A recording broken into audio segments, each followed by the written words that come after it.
This is Martha Burke with an Equal Time Minute. This administration today, here and now, declares unconditional war on poverty in America. And I urge this Congress and all Americans to join with me in that effort.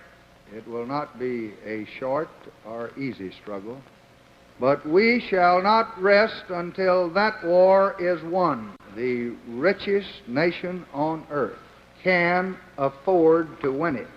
We cannot afford to lose it. President Lyndon Johnson declaring the war on poverty 55 years ago this month. Critics claim we lost that war. After all, our poverty rate back then was 19%, and it's 12.3% now, after more than half a century. So, they say all that government money on programs like food stamps, school lunches, Medicaid, and tax help for the working poor has just been wasted. But wait a minute. What if we hadn't had those programs in the last 50 years?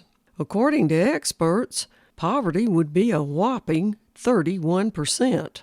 Almost a third of our population would be poor. Critics also say we're piling on more and more government help, and it just fosters laziness. But that's a lie.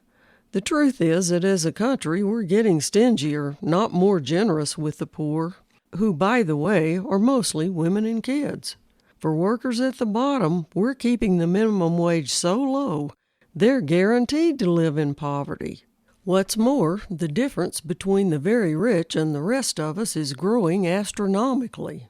Since President Johnson declared his war, the top 1% of Americans have more than doubled their share of the national income. Sounds to me like we have a war on the poor now instead of a war on poverty. Where is LBJ when we need him? Thanks for taking an Equal Time Minute, and follow me on Twitter @Martha Burke.